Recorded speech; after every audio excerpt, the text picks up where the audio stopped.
Hello everyone, P-Dons here, and I've been given a grand quarterfinal game.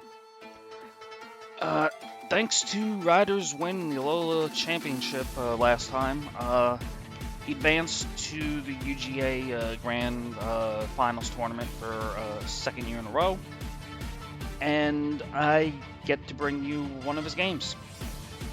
This is the grand quarterfinal matchup against the Perth Centiskorchers, who ended up winning the Kanto Championship. So, when you get this cross-division stuff, you will sometimes get repeat Pokemon. So, it's no longer, I know none of my mons are going to be seen on the other side. Now I might have to prep for possible mirror matches. But fortunately, in this case, there is none. We still have 22 unique Pokemon. We have the Trick Room stuff from Ryder and the Maryland Magnemites with the Dusknoir, the Regice, the Galarian Articuno can set it. But of course, the sand stuff with Tyranitar and Excadrill. So got a nice fast, nice slow mode there. Now, on the other side, there's Hydreigon and Raikou and Crocodile. They are kind of fast. Tentacruel and Mimikyu do have 100 base speed. I'm sorry, Tentacruel has 100 base speed, Mimikyu 96, so they are kind of fast. But this team looks like it might be a better Trick Room team than something designed to go fast. Like, you can make Hydreigon bulky. Metagross is a great bulky mon. Mimikyu is one of the best Trick Room setters in all Sword and Shield. Crustle, you can make bulky. And this team doesn't have the best way to do the stuff that JP Lacey did with the Crustle, like flip turn weakness policy, weak armor stuff. So, especially with Mimikyu and Ordino being able to set a Trick Room, you might want to run it that way. So yeah, looking at it, they're strong, bulky mons that can go fast, but can function in Trick Room as well. And I think that's one of the points to this matchup. The Centiskorchers have a strong Trick Room mode, and if they opt to do so, they have multiple ways to proc a weakness policy via Hitmonchan. The only mons that it's going to be a pain to proc a weakness policy on would be Moltres. You don't want to Thunder Punch it, and Blackie. You don't want to Ice Punch it or Fire Punch it, and probably run Eviolite on it or Miracle Seed or Breath or one of the seeds anyway. But the thing about Hitmonchan is it's got inner focus, so the Mind Shell on Maryland Magnemites side is not going to be able to stop whatever is going on. So something the Centiskorchers can do is bullet punch something, Mach Punch something, like maybe Hydreigon or something like that, or even Bulldoze next to their own Metagross and get up a weakness policy boost and try to start sweeping. To somewhat counteract that, Maryland Magnemites look like they're going to have the speed advantage in the set, which of course is a double-edged sword when the opposing team has two good ways to set up Trick Room. So you need, if you're a rider, to apply good offensive pressure that can stop the Trick Room mons, or position yourself in such a way that Trick Room is hard to get up, such as like Tyranitar and Excadrill dropping a bunch of Rock Slides, maybe whipping out a Taunt or two, even Dusknoir imprisoning it.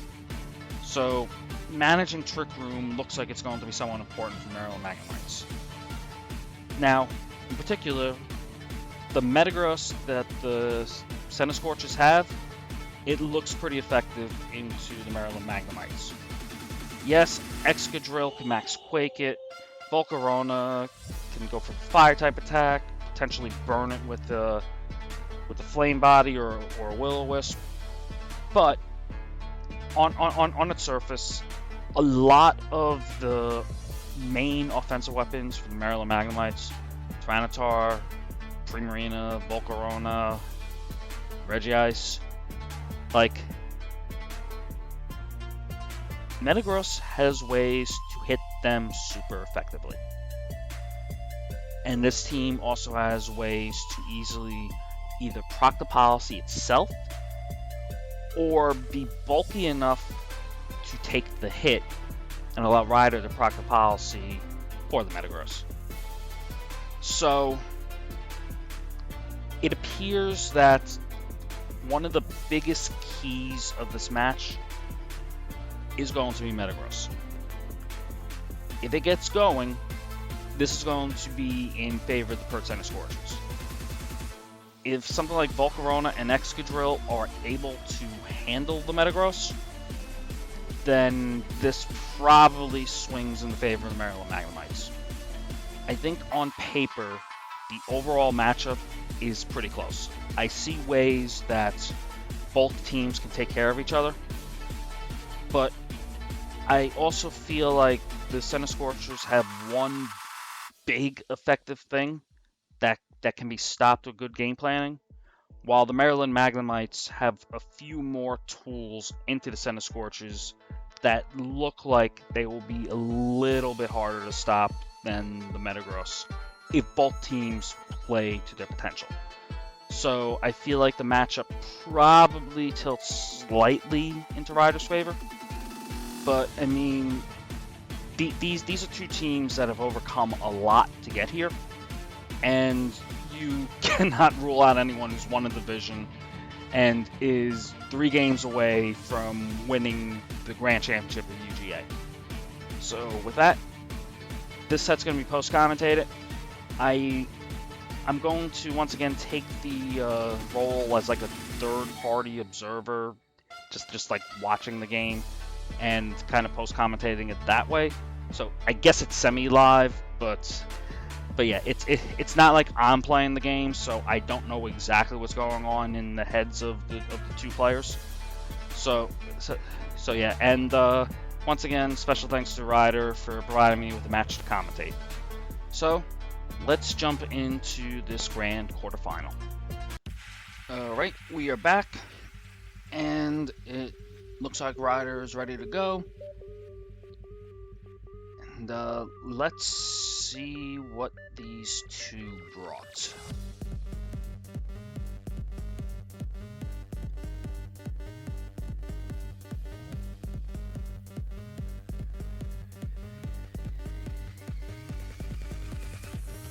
Right, so the Maryland Magnemites, you got the Volk, Primarina, Excadrill, Dusknoir, Galarian Articuno, and Manchow. In the Perth Centiskorchers, you got the Metagross, the Hitmonchan, the Thwackey, the Hydreigon, the Raikou, and the Crocodile. And we're going to see on this side that the Excadrill's Choice Scarf and the Volcarona is Air Balloon. That has to be some sort of plan that was decided on during the week, because those are two wild items when paired together. It's got to be some sort of earthquake strat where Ryder just wants to get out the earthquake damage as fast as possible, but probably needs Volcarona to be able to support the Excadrill while doing so. I am very interested to see how this goes.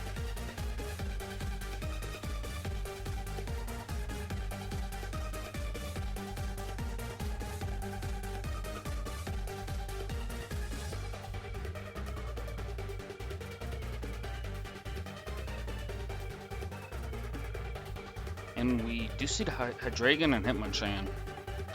Could this be like a Vacuum Wave or a Mach Punch into the Hydreigon? And we do get the Excadrill and Volcarona here.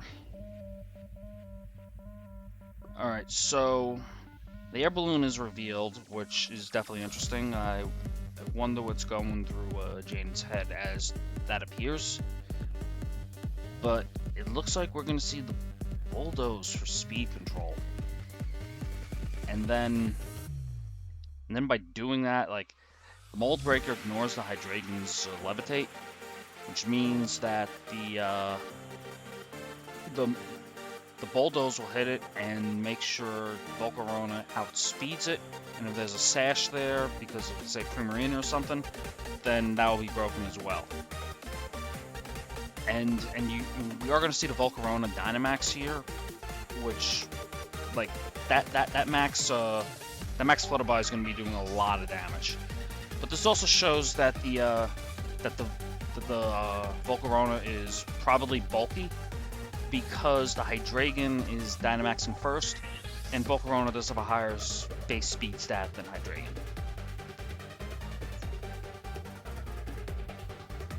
One thing that could happen here as well is that we could see a fake out from Hitmonchan onto one of these two, possibly Excadrill, because it's because you see the balloon, you wonder if something's up.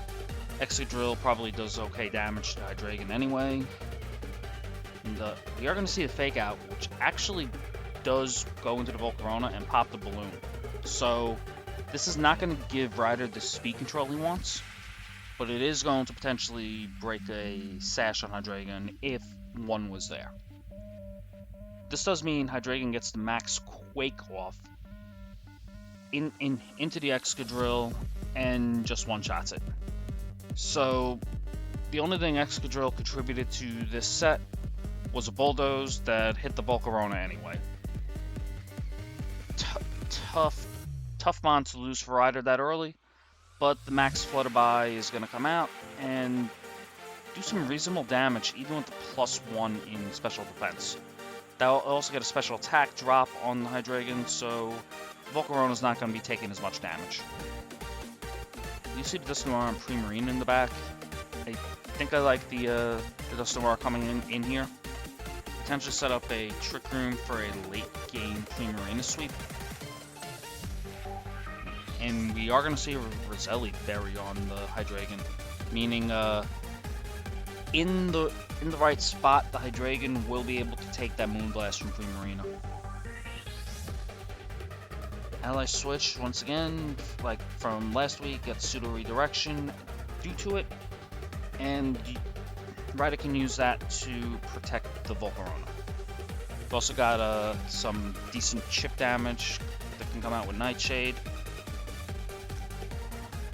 Is he just gonna Will-O-Wisp like Hitmonchan or something here? Guess that could work. Hitmonchan has a decent attack. But no, he's just gonna try for the Trick Room and go for the Hydreigon to take it out. Hitmonchan showing off its supportive set a little bit with the Helping Hand. Max Darkness goes into the Dusknoir, but fortunately Ryder is packing a Cobra Berry. And even with the Helping Hand, the Dusknoir should take this, and it does pretty easily. So the Trick Room is going to come off, and it looks like the Flutterby is going into the Hydreigon. So Ryder should be able to even up this game and get some decent positioning going into the late game.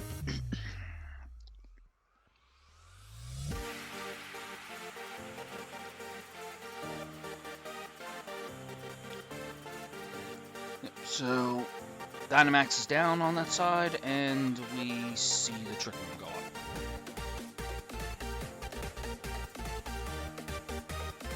Metagross could still be a problem, but fortunately for Ryder, he does have a turn of max left, so he can potentially get a max flare off and deal with it that way before the max ends.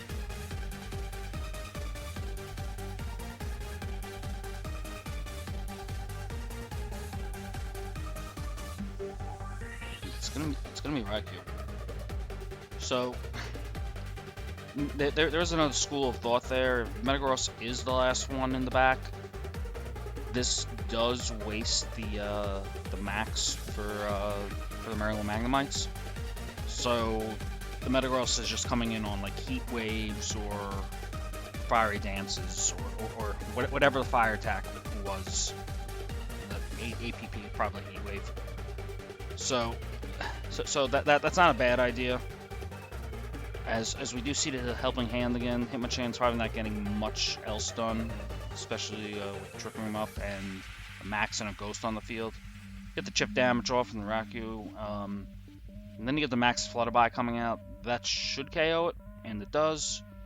So Max Volcarona is taking 2 KOs in 2 turns, and Ryder is in a pretty good position towards the end of this game 1.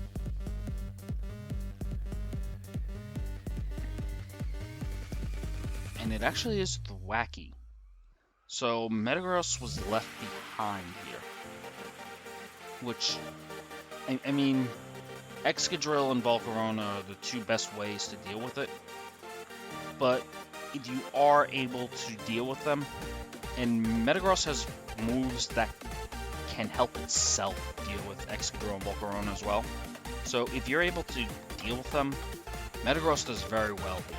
So I'm wondering if Jaden's considering that as a possible game 2 adjustment. But yeah, with the Thwacky and Hitmonchan staring down a Volcarona, I think this is a little too far gone for the Centiskorchers to bring back this game. But you're definitely playing for some information here. You want to get as much as you can, and see if you can apply that to any Game 2 scenario where it can maybe help you win the game in the set. You can see Will-O-Wisp from the Dusknoir getting the burn on the Thwacky, so that's pretty much most of the offense left. And Centiskorchers get confirmation that's Flame Body Volcarona with that close combat. And the Bug Buzz is just able to delete Thwacky, and this is now a 3-on-1.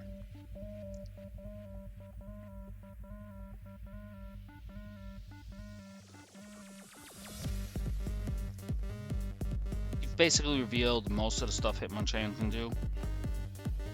If you are able to, maybe try and find one more KO so you see what the 4th Mon is. But I don't know if Hitmonchan has a way to hit Dusknoir, and if it doesn't, then this is probably going to end the 3-0 victory with the Primarina not being revealed on Ryder's side. Nightshade comes out, basically brings it down to about 10%.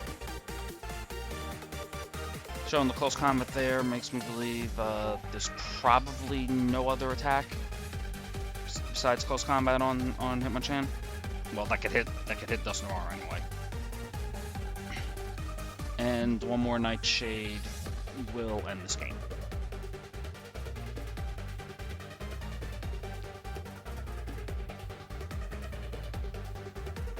Alright, Nightshade comes out, and that's game 1.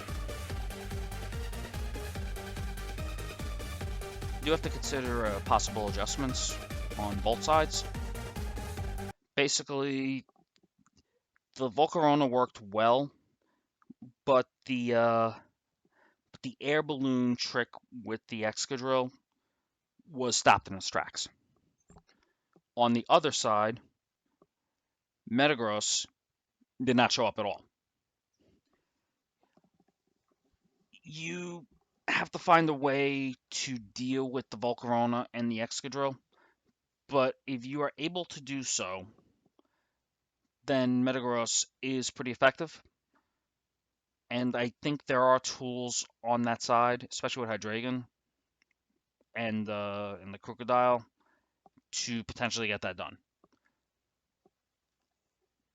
Also, some information that that Jaden learned is probably the speed tier of Volcarona, which means, especially when you consider it's also air balloon, which means something like Crocodile might be able to outspeed it and go for a Rock Slide or a Max Rockfall or something and just get rid of it, which would set the stage for Metagross late. So Ryder does need to consider this kind of switch up and maybe make a switch up of his own. Like, Primarina isn't terrible against this whole team. Even the Mons that are hit, that Primarina gets hit super effectively against, I mean, Primarina could still hurt them. but it looks like we're going to see the same exact 4 and the same exact lead from Ryder. So let's see if Jaden made any adjustments for game 2.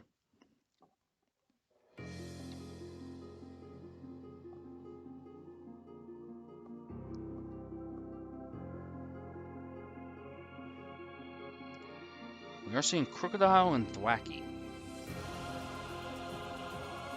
Yeah, this is definitely not bad. You can stop the Excadrill from moving with the fake out, and if Crocodile is carrying a rock move, the Volcarona is in trouble. This was definitely a good switch up from Jaden, and now Ryder has to react to this.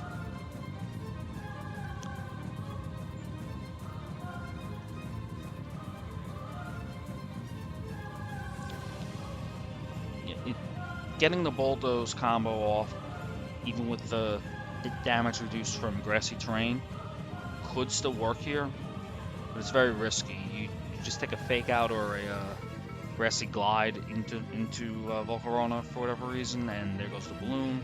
Fake out stops the Bulldoze anyway. You're basically asking Volcarona to one-shot the Crocodile. But you do see the Thwacky retreat for the Hydreigon.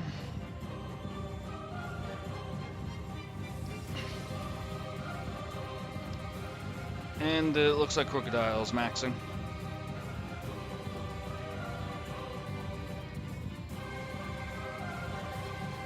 Yep. Now, we saw that the Volcarona was going for a max guard. This might work out for Ryder, since you really do not want to take a max rock fall into the Volcarona. If Jaden read this and quakes the Excadrill, Jaden is in a very strong spot.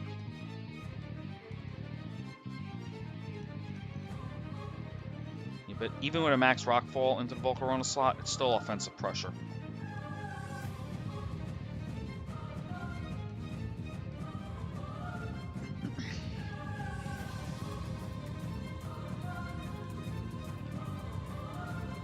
And yeah, it's just a rock fall into the Volcarona.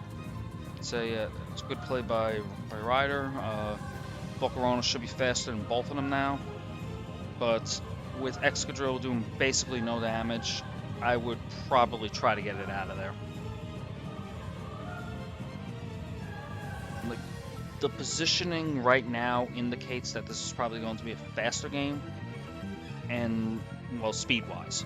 And I feel like swap into like Dust Noir, like even if it gets sacrificed, you're still not in a bad position. You can bring Excadrill back out and Iron Head things. But way it is now, you're not really doing any damage with Bulldoze, and you need Volcarona to basically one-shot the Crocodile, or you're gonna lose your max for nothing. Ryder is gonna try for that one-shot, and he does not pick it up. So this should be a max rock fall into the Volcarona, and I don't think it can be EV'd to live it with the way Ryder is running the Volcarona. Rockfall comes out, and yeah, that's a one-shot.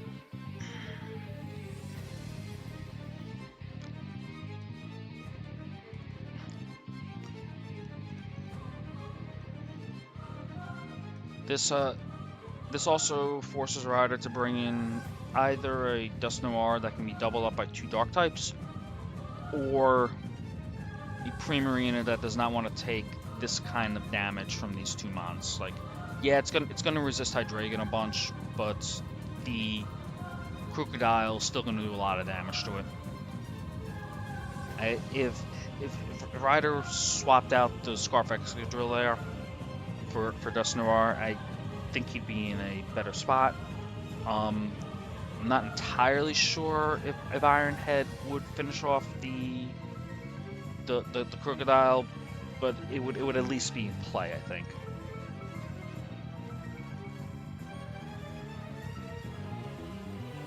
Ryder definitely considering all the options here and taking the time. Actually, Ironhead probably doesn't KO there, but you at least set yourself up in such a way that you can then like Trick Room next turn and maybe like go for go for like Hyper Voice or something and take out the Crocodile and have decent positioning towards the end game. Thwacky's still going to be annoying, of course, but yeah.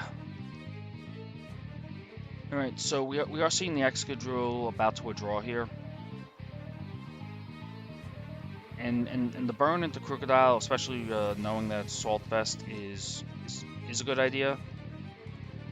I do feel like Jaden has too much offensive pressure right now, but let's find out. These are bulky mons from Ryder, so maybe they're able to take it.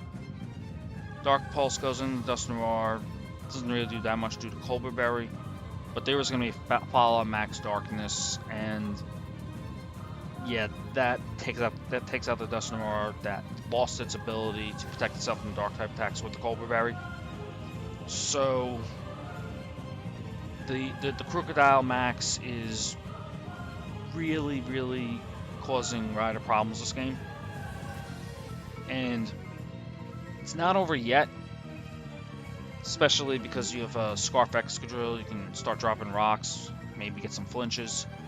But more likely than not, this is probably heading to Game 3.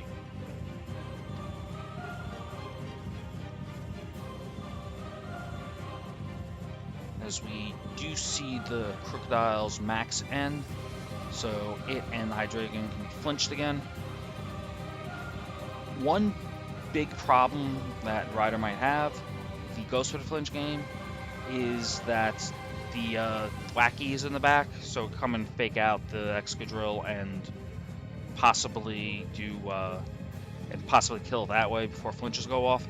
But Ryder's going to choose to lock himself into Earthquake instead, and unfortunately that is still impacted by the grassy terrain, so it's not going to do too much, but it was a long way back anyway, so yeah, at this point, you're playing for Game 3. So one of the things I'm a little surprised at is how we really have not seen Metagross yet from Jaden's side. But this Crocodile put in a lot of work, especially Assault Vest. You're taking the special attacks that are hit super effectively, and you have Intimidate for the physical attackers like Tyranitar and Excadrill. So it's possible it's this Crocodile, not the Metagross, that could potentially win this set for Jaden. We are going to see the Roselli Berry proc. Ryder gets a Constellation KO to basically end this game. But Ryder has a 3 HP Primarina with Thwacky still in the back.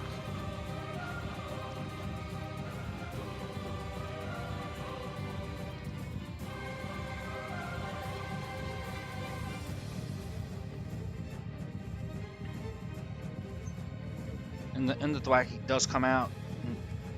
Does not reveal any more information. The Grassy Surge goes up. And one Grassy Glide, and we will be on Game 3.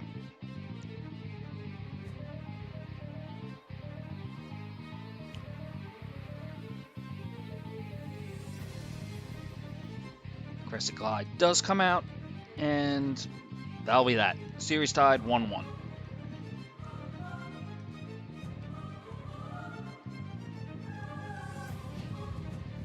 Alright, so adjustments. Rider has to react to the crocodile.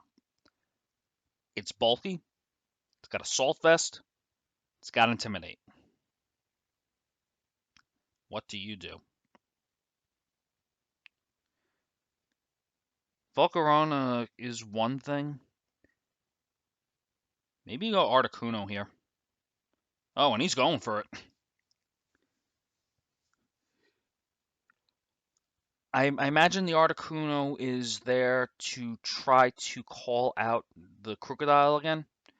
You get the competitive boost. If you position Volcarona and Primarina right, you can get the Airstream boost as well.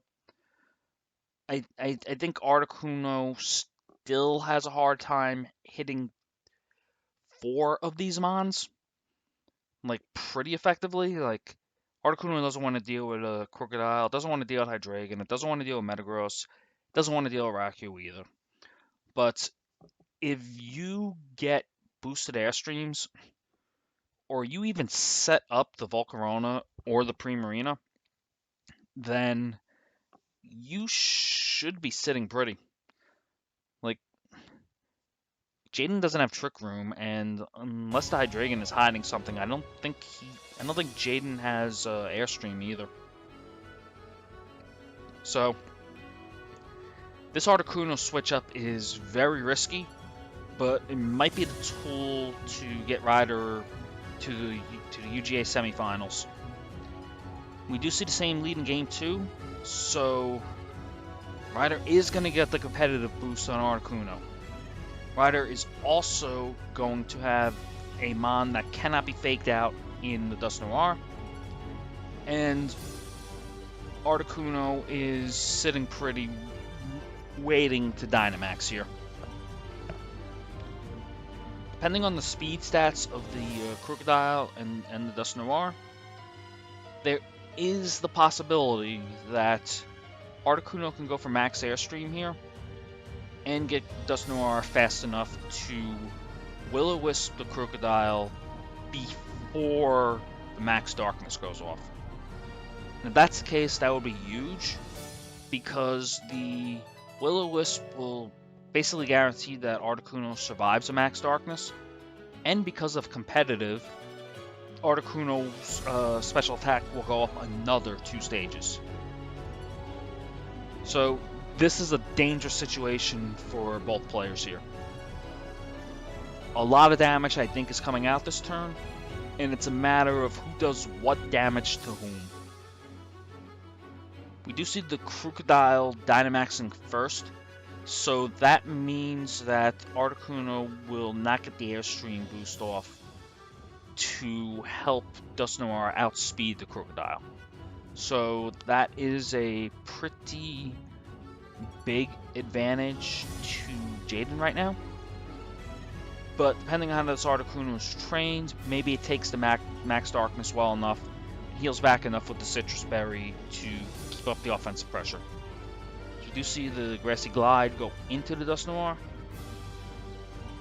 and max Darkness is going into the Articuno. It takes it well enough. So the special defense goes down, but that increases special attack by another 2 stages. So it's a +4 Articuno. It's going to get a little bit of health back, and this +4 Airstream is going to really hurt something. The Airstream goes into the Thwackey and just finishes it off.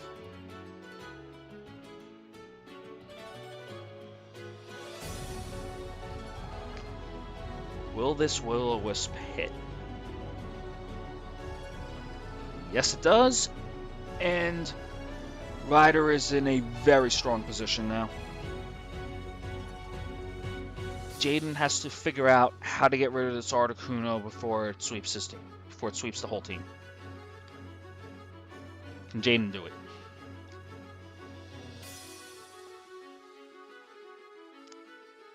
Comes the Raikou. And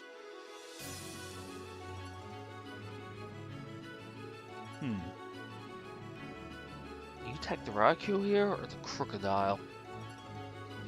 I feel like the...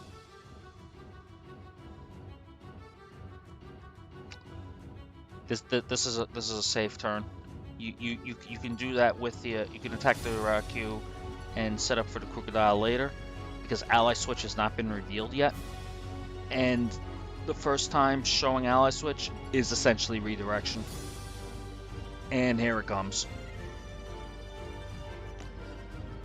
Jaden calls this. That's a game-winning play, most likely. But it would be very hard to call an Ally Switch that has not been shown for 3 games. And the Raikou does get deleted. And the Max Darkness goes into the Articuno. Nice job, Jaden. However, because of the burn, the Articuno does hang on for dear life, and it is now +6. I guess if like Hitmonchan is in the back and Bullet Punch is on it, potentially take out the Articuno. But otherwise, this is a +2 speed, +6 special attack Articuno. And the Crocodile is known to be Assault Vest.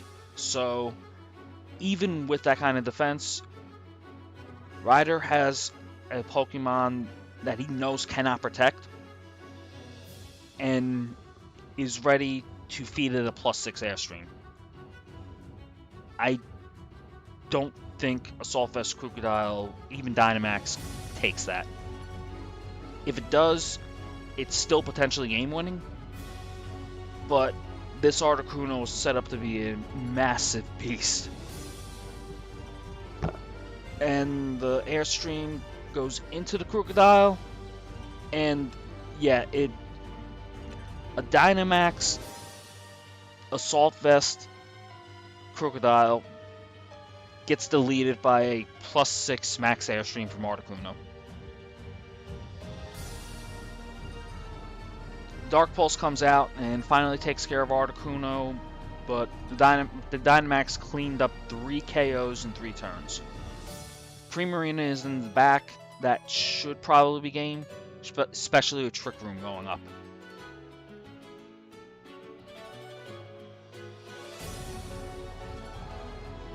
And yeah, Primarina is in the back. The Hydreigon is Roselli Berry, but a combination of Nightshade and Life Orb, essentially times 2 Moonblast, should probably take out the Hydreigon.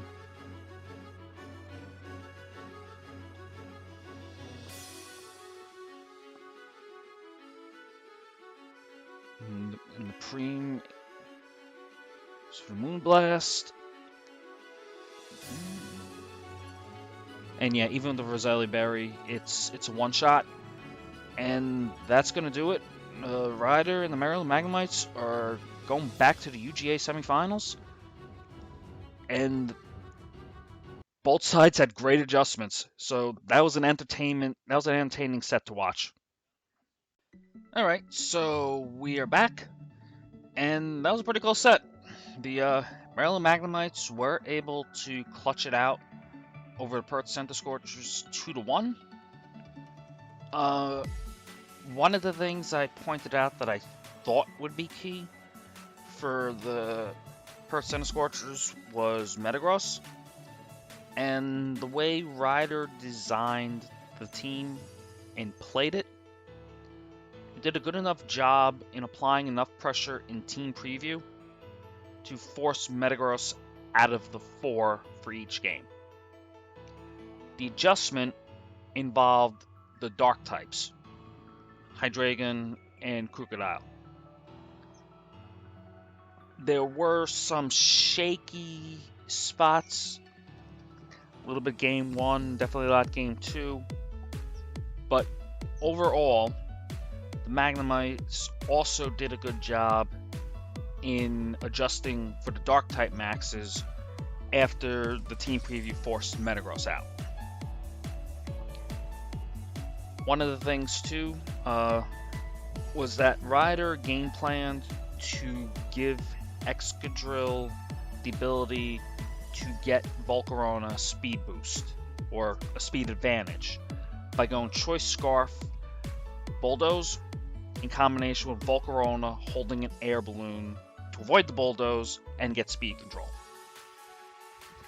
Unfortunately for Ryder, the Centiskorchers were able to pretty handily deal with that strategy. The Excadrill was deleted basically immediately in Game 1 and was kind of rendered a little bit useless Game 2. So obviously your primary strategy isn't working, you gotta adapt on the fly. And the Maryland Magnemites did that in Game 1. They didn't really do it that well Game 2, but that was in part because Jaden made a good adjustment in Game 2. Instead of leading Hydreigon and Hitmonchan, the switch up was made to Thwackey and Crocodile, and Thwackey and Crocodile was the perfect lead to pressure the Excadrill and Volcarona lead. You fake out the stop the speed control, and you have Max Rock fall on the Crocodile to threaten a one-shot on the Volcarona. So that was definitely a good adjustment in Game 2.